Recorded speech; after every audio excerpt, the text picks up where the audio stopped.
Welcome to शिक्षा group dot net. चलिए आज हम आपको हाइट एंड डिस्टेंस में आगे को क्वेश्चन कराता हूँ।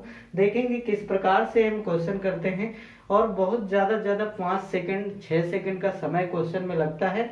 देखेंगे बहुत बेहतरीन तरीके से, तो इसलिए हमारे चैनल को सब्सक्राइब और लाइक जरूर करें ताकि आप पर वीडियो तुरंत पहुंचे और आपको शिक्षा का पूरा अनुभव मिले। देखेंगे किस प्रकार से हमें कंपटीशन की तैयारी करनी चाहिए, मैथ किस प्रकार तैयार करना चाहिए और बहुत इजी टाइप के क्वेश्चन कराएंगे। एकदम आपको लगेगा कि नहीं, इससे अच्छे तरीके से कभी सॉल्विंग नहीं हो सकती। आइए आगे के क्वेश्चनों में बढ़ते हैं हम और देखते हैं किस प्रकार के क्वेश्चन हैं और सारे एग्जाम में पूछे गए क्वेश्चन है हमारे पास। चलिए देखते हैं, जब तक कट करना पड़ेगा। देखिए पहला क्वेश्चन है, एक 25 मीटर ऊंची चट्टान के ऊपरी सिरे से एक टावर के ऊपरी सिरे का उन्नयन कोण उस टावर के निचले सिरे के उन्नयन कोण के बराबर गया है।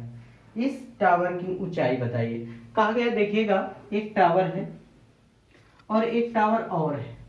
इस टावर के ऊपरी सिरे से इसके ऊपरी सिरे का उन्नयन कोण, उन्नयन अवनमन हम आपको पिछले वीडियो में बता चुके हैं, तो आप जाके चैनल पर विजिट करिए और देखिए किस प्रकार से हमने बेसिक क्लास में आपको ये सारी बातें बताई है।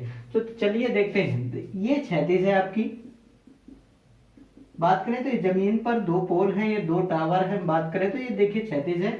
अगर हम यहाँ से लाइन खींच दें एक, तो ये भी क्षैतिज के बराबर बन जाएगा, ठीक है ना। तो देखिए उन्नयन का मतलब होता है जब हम किसी चीज को ऊपर सर उठाकर देखें तो उन्नयन कोण बनता है। जितना सर आंख उड़ के जा रही है वही हमारा उन्नयन कोण होता है। और जब हम किसी चीज को ऊपर से नीचे देखते हैं तो वो अवनमन कहलाता है, जब हम सर नीचे करके आंख नीचे जाती है आपकी। तो यहां से अगर हम इस सिर को देखेंगे तो उन्नयन ही कोण बनेगा। तो देखिए यहां से इस प्रकार का हमने कोण बनाया, एक कोण बना, ये थीटा मान लीजिए। कह रहा है जितना उन्नयन सिर्फ टावर के सिर को देखने या चोटी को देखने से बनता है उतना अवनमन कोण भी बनता है, उतना अवनमन कोण बनता है। तो अवनमन कब बनेगा? जब नीचे की ओर देखेंगे। तो बात करते हैं, ये देखिए, तो ये भी हमारा क्या कहलाएगा? थीटा कोण कहलाएगा। और जब ये थीटा होगा तो ये भी थीटा होगा। क्योंकि होगा क्यों? देखिए तो हम बात करें तो जब दो लाइन पैरेलल होती हैं और एक क्रॉस करती है उसको, तो ये कोण और ये कोण आपस में बराबर होते हैं। आपने बहुत हाई स्कूल इंटर में ये बात पढ़ी होगी कि ये कोण क्यों बराबर होते हैं। तो बात करें, ये कोण इसलिए बराबर होते हैं क्योंकि इन्हें कहा जाता है एकांतर कोण। क्या कहा जाता है? एकांतर कोण। बाकी इसकी हम प्रोसीजर जो है इसका आपको ज्योमेट्री में पढ़ाएंगे। चलिए इतने की जरूरत थी हमें कि क्यों बराबर होता है। तो एकांतर कोण, तो ये कोण इसके बराबर होगा, ठीक है। तो ये अवनमन। अब क्या बात करें तो ये और ये कोण दोनों बराबर है। अब बात करें तो जब ये दोनों कोण किसी एक, हम इसको नाम दे देते हैं A B C D A. अब देखिएगा तो हमारे पास एक फिगर बन रहा है, एक ट्राइंगल, उस ट्राइंगल बी डी ई, इस ट्राइंगल की बात करते हैं। कौन सी? B D E. अब इस ट्राइंगल में क्या हो रहा है कि देखिए एक बी और ई लाइन है, इस पर एक पैरेलल हो रही, लंबवत हो रही है। कौन सी? डीसी। डीसी 90 डिग्री बना रही है और 90 डिग्री बनाने के साथ साथ डीसी 90 डिग्री बनाने के साथ साथ कोण डी को अर्धक कर रही है। अर्धक का मतलब होता है आधे में बांट देना, बराबर बराबर। जब ये दोनों आधे में बढ़ गए और किसी लाइन पर एक पैरेलल होती है तो वो त्रिभुज बन जाता है समद्विबाहु त्रिभुज। कौन सा बन जाता है? समद्विबाहु त्रिभुज। ये हम आपको ज्योमेट्री में पूरे अच्छे तरीके से बताएंगे, अभी इसकी जरूरत पड़ गई इस वजह से बताना पड़ रहा है। तो ये समद्विबाहु त्रिभुज हो गया। अब समद्विबाहु त्रिभुज में क्या होता है? जो लंब होता है जिस रेखा पर होता है उसको समद्विभाजित कर देता है। क्या कर देता है? समद्विभाजित कर देता है। इसका मतलब अगर ये इस बी ई लाइन पर लंब है डी सी, तो हमें समद्विभाजित किसको कर दिया? समद्विभाजित किसको कर दिया? इनको। समद्विभाजित का मतलब है दो भागों में समान बांट देना। तो ये दोनों लाइन बराबर हो गई। अब यहीं से तुम्हारा आंसर क्लियर हो गया। क्या आंसर क्लियर हो गया? अभी हमने बताया था कि एक टावर जो है जिससे देखा जाता है वो कितने का है? 25 मीटर का है। कितने का? 25 मीटर का। अगर बात करें ये 25 है तो ये भी 25 होगी, ये भी 25 होगी। देखिए दो पैरेललों के बीच जो पैरेलल लाइन होती है उनके बीच जगह जो होती है वो डिस्टेंस कितनी होती है? वो सेम चली जाती है कहीं पर भी जाए। दो रेखाएं पैरेलल होंगी तो कभी आपस में मिल क्रॉस नहीं कर सकती या मिल नहीं सकती। तो 25 ये भी होगी। जब ये 25 होगी, अभी हमने कहा ये दोनों समद्विभाजक हैं, ठीक है, तो सम समान है, तो ये 25 है तो ये भी 25 होगी। यही कहा है उसने कि इस टावर की ऊंचाई बताइए। तो अब इस टावर की ऊंचाई कितनी दिख रही है? 50 मीटर। बस यही क्वेश्चन का आंसर है।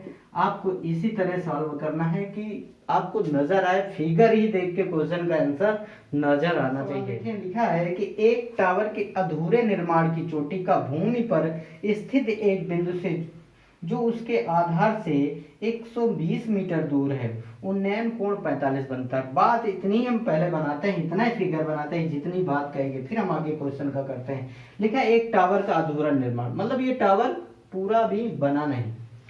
अब ये कह रहा है जमीन से कितना? 120 मीटर दूरी। ये लो हमने 120 मीटर दूरी बना दी। अब देखिएगा, अब 120 मीटर दूरी से उन्नयन कोण, क्या कहा गया? उन्नयन कोण। तो उन्नयन कोण यहां से देखा जाएगा कि यहां से? अगर यहां से इस बिंदु को देखेंगे तो सर नीचे करके देखा जाएगा, तो ये नहीं हो सकता है। तो यहां से अगर हम देखें तो हमें सर उठाकर इस चोटी को देखना पड़ेगा। तो मतलब यहां से इसका उन्नयन कोण कितना है? 45 डिग्री। इतना आपको हमने सवाल समझ गए होंगे, इतना पढ़ लिया। अब लिखा यदि उन्नयन कोण उसी बिंदु से, मतलब इस बिंदु से, यदि उन्नयन कोण उसी बिंदु पर 60 करना हो, कितना करना हो? 60, तो मीनार की या टावर की ऊंचाई और कितना बढ़ा दिया जाए? अब देखिएगा, अगर हम यहां से कुछ डिग्री बढ़ा दें, कितना? 60 करना है तो कुछ तो बढ़ाना ही पड़ेगा। ये देखिए 60 हमने कर दिया, पूरा मिला के ये 60 हो गया। इतना कितना है? 45। तो अगर इतना कर दिया तो यहां से लाइन जाएगी, अगर यहां से लाइन जाएगी तो इस प्रकार टावर बढ़ जाएगा जाके। तो यही पूछा गया है कि 60 डिग्री उन्नयन कोण बनाने के लिए हमें टावर की ऊंचाई कितनी बढ़ानी पड़ेगी, मतलब ये दूरी पूछ रहा है आपसे, बस और कुछ नहीं। तो देखिएगा, पहले हम इस को नाम देते हैं ए बी सी डी। दो ट्राइंगल यहां पर दिख रहे होंगे, एक का नाम है ए बी सी, एक का नाम है ए बी डी। तो ए बी सी ट्राइंगल पर देखते हैं, ए बी सी ट्राइंगल पर। अब ए बी सी ट्राइंगल की बात करें तो यहां पर कितने डिग्री का एंगल बन रहा है? 45 डिग्री का। अब 45 डिग्री में हमने बताया था कि ये भुजा कितनी होगी? 45 के सामने वाली 1 होगी और ये भी 1 होगी। बात समझ रहे? अब 60 से देख लेते हैं, तो ये पूरा कौन से त्रिभुज में देख लेते हैं? तो हम ए बी डी में देखना है। तो ए बी डी की बात करें तो ये 60 डिग्री का कोण है। 60 डिग्री के सामने वाली रेखा कितनी होती है? √3 होती है, और ये कितनी होगी? 1 होगी। अब इसमें देखिएगा तो ये दोनों दूरियां सेम है और सेम डायरेक्शन दिख रही। अगर ये अलग अलग होती, ये 1 होती है, √3 होती, तो दोनों सेम करना होता है, क्योंकि सेम डिस्टेंस है तो सेम ही क्वांटिटी होनी चाहिए, हमें सेम रेशियो होना चाहिए। अब यहां पर दूरी अलग अलग है तो दूरी उनका रेशियो भी अलग अलग है। अगर ये दूरी, ये डिस्टेंस अलग अलग होती तो इनका रेशियो अलग अलग होता है। सेम है, अगर रेशियो अलग अलग है तो उनको हम इक्वल करेंगे। यहां पर हमें 1 1 नजर आ रही, तो हमें कोई इक्वल करने की जरूरत नहीं है। तो हम बात करें हमारे अनुसार इसकी डिस्टेंस कितनी आ गई? हमारे अनुसार इसकी डिस्टेंस 1 आ गई, और क्वेश्चन में कितनी दी है? 120 दी। ठीक, अगर बात करें तो ये पूरी डिस्टेंस कितनी हमारे अनुसार आई? √3, और इतनी कितनी है? 1 है। ठीक है, तो अगर बात करें, अगर हम पूरी में से इतनी घटा दे तो इतनी तो बचेगी। ठीक है, तो ये कितनी डिस्टेंस हो गई? √3 - 1। भाई इतने में से इतनी दूरी घटा दी, इतनी तो बची। तो देखिएगा, अगर हमें हमारे अनुसार 1 डिस्टेंस 120 ही है तो मान लेते हैं 1 बराबर कितना है? 120, क्योंकि हमारे अनुसार 1 है और उसके अनुसार कितना है, सब क्वेश्चन के अनुसार 120, तो मान लेते हैं 1 बराबर 120। तो हमें निकालना क्या, उनसे डिस्टेंस, इतनी दूरी निकालनी थी, टावर और कितना ऊंचा करना होगा। तो बस 1 बराबर 120 है, तो √3 - 1 बराबर कितना होगा, 120 √3 - 1 मीटर। आपको कितनी डिस्टेंस बढ़ानी होगी, इतनी बढ़ानी, कुछ नहीं करना, समझ गए होंगे। अगर आपको कैलकुलेशन आगे करना है तो इसका वैल्यू पुट करिए 1.7321, आपको पूरा आंसर क्लियर आ जाएगा। √3 की वैल्यू क्या होती है, 1.721 होती है, ठीक है। बाकी आंसर आपको क्वेश्चन जो मिलेगा इन्हीं पॉइंट ऑन कर दिया होगा, इतना सॉल्विंग नहीं आपके कंपटीशन में पूछा गया जाएगा। और इसी तरह क्वेश्चन करने के लिए चैनल को सब्सक्राइब और बेल आइकन जरूर दबाएं, ताकि आपको फ्री एजुकेशन प्रोवाइड हो चुके। सीधी सड़क के अनुदिश पहाड़ की ओर चलता हुआ एक व्यक्ति परस्पर 5 किलोमीटर की दूरी स्थित 2 बिंदुओं से अवलोकन करने पर उसके शिखर का उन्नयन कोण 30 और 60 पता करता है।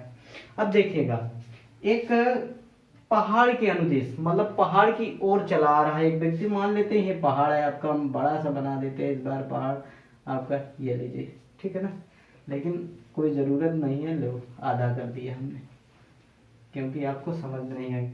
पहाड़ की ओर एक व्यक्ति चला आ रहा है, ठीक।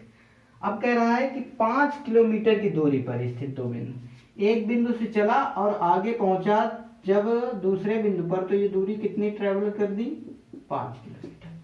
कितनी, 5 किलोमीटर। अब कह रहे कि अवलोकन करता है इसके सिर का उन्नयन कोण कितना 30 और 60 पता करता है। अब ये कैसे हम डिसाइड करेंगे कि 30 और 60 कौन कौन सा होगा। अगर हम बात करें तो ज्यादा सर उठाकर कहां से देखना पड़ेगा, यहां से कि यहां से, तो ज्यादा सर उठाकर यहां से देखना पड़ेगा। भाई जितना नजदीक जाते जाओगे उतना सर आपका ऊपर उठेगा, तो एंगल उतने ज्यादा बनता जाएगा। तो ये कितना होगा, 60 होगा। 30 कितना होगा, ये होगा, ठीक। ये एंगल हो गया, आपको पता चल गया। कह रहा है 60 है। अब देखिए इसकी दूरी निकालते हैं, इस पहाड़ का ऊंचाई कितना होगा। अब पहाड़ की ऊंचाई निकालना है तो हम तो आपको ऐसे ही बता सकते हैं, कुछ लिखना ही नहीं है, लेकिन आपको सॉल्व जरूर करना जरूरी है, ठीक है। तो देखिए 60 डिग्री से हम क्वेश्चन को लगाता हूँ, ये लाइन रफ कर देता हूँ, कोई जरूरत नहीं, ये पहाड़ की ऊंचाई ही पूछा है, पहाड़ बनाने की आवश्यकता नहीं, ठीक है। तो 60 डिग्री के सामने वाली लाइन कितनी होती है, √3 होती है। सब बातें हम बेसिक क्लास में बता चुके हैं, आपको वहां जाके जरूर सर्च मारना है, तभी आपको ये बातें समझ में आएंगी। तो ये जब 60 है तो ये कितना होगा, 30 होगा। ऑलरेडी से हम लोग ये 90 डिग्री होगा, ये सारी बात जानकारी। तो 30 के सामने वाली 1 होगी, ठीक है। अब ये किस ट्राइंगल में हो गया, ABC में, ठीक है। अभी डी की बात नहीं की हमने, ABC की बात कर दी। अब ADC की बात करते हैं, AD वाला बड़े वाले ट्राइंगल की, ठीक है। तो अब बड़े वाले ट्राइंगल से हम कितने एंगल का दिख रहा है, 30 एंगल का। तो 30 के सामने वाली भुजा कितनी होती है, 1 होती है। ये दोनों बात याद रखेंगे कि 30 कौन है और 60 कौन है, हम तो इसी वजह से आपको लाइन खींच रखे हैं बीच में, ठीक है। और ये कितनी होगी, √3 होगी। अब देखिए ये सेम डिस्टेंस है लेकिन इनका रेशियो अलग अलग है, ये सेम डिस्टेंस है लेकिन इनका रेशियो अलग अलग है, तो इन रेशियो को हम इक्वल करेंगे। अब ये याद रखेंगे कि 1 कौन सा है, या तो इन दोनों को 1 बना लो या तो दोनों को √3 बना लो। तो हम ऐसा करते हैं कि 1 डिवाइड करने में ज्यादा दिक्कत होती है, तो हम क्या करते हैं, मल्टीप्लाई कराते हैं। तो इसको बना लेते हैं √3, क्या बना लेते हैं, √3। तो दोनों हो गए √3। जब इस रेशियो में मल्टीपल किया तो इसके साथ वाले में जरूर मल्टीपल करना है, एक में नहीं करना है। बराबर करने का मतलब होता है कि अगर 1 में किया तो इसके साथ जो निकला था उसमें भी उतने का मल्टीपल। जब कोई चीज बराबर इक्वल करनी होती है तो जितना उसको दो और दूसरे को भी उतना देना पड़ेगा, तब तो दोनों का रेशियो बराबर होगा, ठीक। तो इसमें √3 का मल्टीपल किया तो इसमें भी √3 का मल्टीपल किया। अगर √3 का मल्टीपल करेंगे तो कितना आ जाता है, 3 आ जाता है, ठीक है। अब देख लेते हैं, अब आपको पता है कि ऊंचाई कितनी है, √3 है हमारे अनुसार। और ये लंबाई कितनी है 3 है, और ये कितनी है 1 है। अगर बात करें ये पूरी इतनी 3 है और इतनी 1 है, तो इतनी कितनी 2 है भाई, ठीक है ना। तो ये 2 निकली, हमारे अनुसार 2 और बुक के अनुसार 5 किलोमीटर। तो मतलब 2 बराबर 5 किलोमीटर, तो 1 बराबर कितना होगा भाई 2.5 किलोमीटर। तो पेड़ की ऊंचाई कितनी है √3, तो अंडर या पेड़ कहें पहाड़ कहें कुछ भी हो, √3 बराबर कितना होगा, या 5/2 लिख सकते हो, या 2.5 √3 किलोमीटर। मतलब ये पहाड़ कितना ऊंचा है 2.5 किलोमीटर ऊंचा है। इस तरह से सॉल्व करते हैं। अब देखिए आप कैसे जान सकते हैं, देखिए हमारा अगर आपको कुछ नहीं लिखना है और फिर भी आंसर चाहिए, तो देखें हमें ये पता है कि ये 60 है, ये 30 है। जब इस कंडीशन में जब आपको बहुत सारे क्वेश्चन इस तरह के मिलते रहेंगे तो एक प्रैक्टिस पड़ जाएगी कि जब 30 और 60 होगा तो इससे ये दूरी आधी होगी, इससे ये दूरी आधी होगी हमेशा 100%। जब ये 60 और 30 पढ़ेंगे, आपको जब पढ़ेंगे या किसी को फिर आप बताएंगे तो आपको खुद याद हो जाएगा कि ये 30 और 60 है, हमें 2.5 करना है। जब ये 2.5 हो गया तो ये √3 है, तो कितना होगा 2.5 √3। कुछ लिखने की जरूरत नहीं, आपको आंखें मूंद के या आंख बंद करके एकदम आपको आंसर टिक करना है, यही आंसर होगा बस, इसके अलावा कुछ नहीं हो सकता। ठीक है, चलिए आगे क्वेश्चन देखते हैं। 14 मीटर ऊंचे के 2 खंभों के सिरों को एक तार से जोड़ा जाता है। यदि तार 36 से 30 अंश का कोण बनाता है तो तार की लंबाई क्या होगी। देखिए एक खंभा और 14 मीटर के ऊंचे के 2 खंभे के सिरों को एक तार से जोड़ा जाता है। यदि तार 36 से 30 डिग्री का कोण बनाता है तो तार की लंबाई ज्ञात कीजिए। ये एक खंभा है, एक खंभा ये है और इनके बीच की दूरी ये है, ये हो गया 20 मीटर का, क्योंकि बड़ा है तो बड़े के हिसाब से 14 मीटर का। अब कह रहा है कि इन दोनों को एक तार से जोड़ दिया गया है, लो एक तार जोड़ दिया गया, कर दिए हम। अब कह रहा है 36 से, अगर हम इसमें बात करें तो एक लाइन खींचें तो ये 36 ही बन जाएगा। इसका देख रहा है ना, ये 36 है। 36 से कितने डिग्री का कोण बना देता है 30 डिग्री का। ठीक, अगर इसको थोड़ा सा दूर लिखें हम 20 मीटर, तो बात समझना, अगर ये 14 मीटर है इतनी, तो ये भी इतनी 14 मीटर होगी, क्योंकि हम इससे एक लाइन सीधी खींच दी है, तो ये इतनी डिस्टेंस इतने के बराबर होगी, तो ये 14 हो गया। तो अब देखिए ये पूरी कितनी है 20 है, तो ये कितनी बची 6 मीटर, 14 6 20। ठीक है, तो देखेंगे 30 के सामने वाली भुजा हमें दे रखी है। अब हम इसी पर, क्योंकि हमें किसकी लंबाई निकालनी, इस तार की लंबाई निकालनी, तो हमको इतने की जरूरत है। अब नीचे के पोर्शन की कोई जरूरत, कोई आवश्यकता नहीं है। तो देखिए 30 के सामने वाली 1 भुजा होती है, ये कितनी है √3 होती है, ये 2 होती, बस खत्म हो गया क्वेश्चन। 1 बराबर आपके अनुसार 1 है और बुक के अनुसार कितना है 6 है, तो 1 बराबर 6 हो गया। 2 बराबर कितना हो गया 12 मीटर का तार लगेगा यहाँ पर, और बस क्वेश्चन सॉल्व। इस तरह से आपको क्वेश्चन देखिए, एक व्यक्ति ऊर्ध्व निरीक्षण टावर से देखता है कि एक कार समान गति से टावर की तरफ आ रही है। यदि वह अनुमान कोण 30 से 60 बदलने में 36 मिनट का समय लेती है तो कितनी जल्दी वह कार टावर के निकट पहुंच जाएगी। चलिए देखते हैं। तो एक ये टावर है, टावर के ऊर्ध्व निरीक्षण, ऊर्ध्व मतलब ऊपर से निरीक्षण कर रहा है, कहाँ कार को, मतलब एक टावर के ऊपर एक व्यक्ति बैठा है, वो एक कार को देख रहा है कि यहाँ से आ रही है, यहाँ से यहाँ तक पहुंचने में कितने मिनट का समय ले लिए 36 मिनट का समय ले लिए। तो पूछ रहा है कि यहाँ से यहाँ तक जाने में कितना समय लेगी। ठीक, ये पूरा समय वो पूछ सकता है, कुछ भी पूछ सकता है, ऑप्शन अकॉर्डिंग आप जा सकते हैं। अगर पूरा पूछेगा तो इतने में से आप इतना जोड़ देंगे। आप मिनट समझिए चाहे मीटर समझिए, सबको कोई दिक्कत नहीं। तो देखिएगा कोण कितने बनता है, कह रहा है वह अनुमान कोण 30 से 60 बदलने में 36 मिनट का, मतलब 30 यहां बना रहा होगा और 60 यहां बन रहा है। ठीक है, देख रहे हैं, तो ये 30 कोण बना, ये 60 बना। अब कह रहा है कि इतनी दूरी और चलने में वो कितना समय लगी, मतलब टावर के निकट पहुंचने में कितना समय लेगी। तो आप इसको फिर से 30-60 वाला रेशियो आ गया, ठीक, तो आप डायरेक्ट कर सकते हैं। ठीक, जब भी कोई चीज आएगी तो हम आपको डायरेक्ट करना भी सिखा देंगे। ठीक है, तो देखिए 60 से देख लेते हैं, पहले हल कर लेते हैं इस बार। ठीक है, 60 से सामने वाली कितनी होती है, √3 होती है, ये 1 हो जाएगी। फिर अब 30 के सामने वाली कितनी होती है, 1 होती है, और ये कितनी होगी, √3 होगी। फिर से ये देखिए डिस्टेंस सेम है लेकिन रेशियो अलग अलग आ गया। तो आप इस रेशियो को क्या करेंगे, इक्वल करेंगे। तो इस रेशियो को इक्वल करने के लिए इसमें कर दें √3 का मल्टीप्लाई। जब यहाँ पर √3 का मल्टीप्लाई किया तो यहाँ पर जरूर करेंगे, तो ये कितना हो गया, 3 हो गया। अब 3, ये पूरी डिस्टेंस 3 है, 1 है, तो अब बताइए 1 में से 3 में से 1 गया तो कितना बचा, 2, और 2 बराबर कितना है, 36। तो 1 बराबर कितना होगा, 18 मिनट। मतलब यहां से यहां तक जाने में, या हम बात करें कि अब टावर तक पहुंचने में कितना मिनट का समय लगे, 18 मिनट का। पूरा कितना समय लिया आप जोड़ लीजिए। ठीक है, आंसर हो गया।